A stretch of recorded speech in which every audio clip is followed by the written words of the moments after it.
अक्षय सूरत का रहने वाला था। वो अपने माँ बाप का इकलौता बेटा था।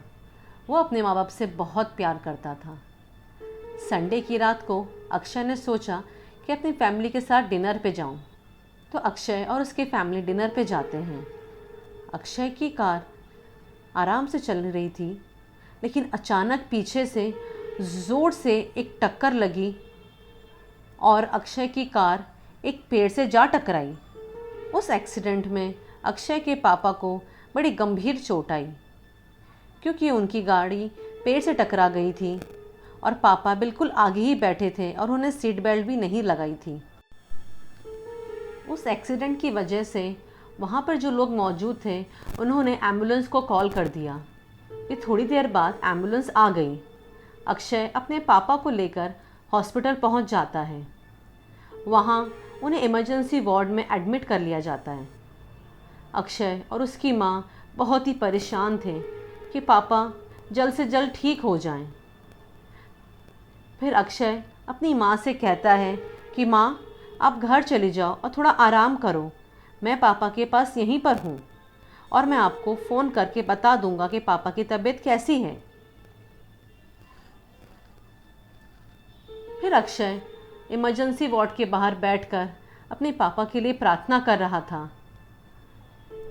फिर थोड़ी देर बाद अंदर से डॉक्टर आते हैं और कहते हैं कि घबराने की कोई बात नहीं, तुम्हारे पापा अब ख़तरे से बाहर हैं। ये सुनकर अक्षय बहुत ही खुश हो गया। उसने जल्द ही अपनी माँ को कॉल कर कर बता दिया। फिर अक्षय ने सोचा कि अब थोड़ा फ्रेश हो जाता हूँ। फिर वो वॉशरूम में जाता है और वहाँ जाकर जो वो देखता है उसके होश उड़ जाते हैं। उसने वॉशरूम में उससे डॉक्टर की लाश देखी जो उसके पापा को ऑपरेशन करके बाहर आए थे। ये देखकर अक्षय बिल्कुल घबरा गया। उसके होश उड़ गए। वो सोचने लगा कि अगर इस डॉक्टर की लाश यहाँ है तो वो कौन है जिसने पापा को ऑपरेशन किया है। ये सब सोचकर अक्षय घबरा गया। उसने सोचा मैं जल्दी से वार्ड में जाकर पापा से मिलता हूँ। फिर जैसे ही अक्षय अपने पापा के पास जाके देखता है तो उसके पापा बुरी तरह से ज़ख्मी थे। उनको उस डेविल ने बुरी तरह से मार डाला था। अक्षय बहुत ही रोने लगा और जल्दी से वहाँ से भागने की कोशिश करने लगा।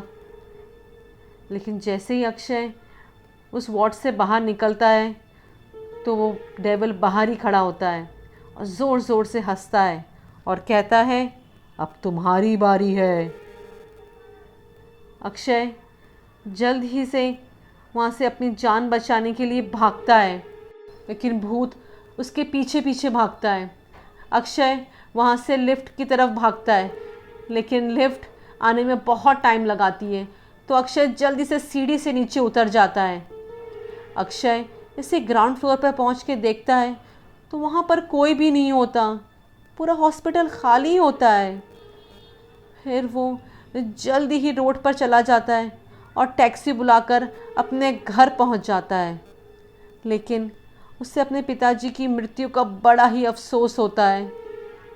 अक्षय फिर घर पहुंचकर अपनी माँ को बताता है कि किस तरह पापा की मृत्यु हो गई और वो खुद कितनी मुश्किल से अपनी जान बचाकर घर वापस लौटा है।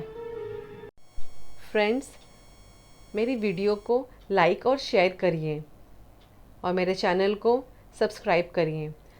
और आपको मेरी हॉन्टेड स्टोरीज़ पसंद आती है तो प्लीज़ कमेंट करके बताइए।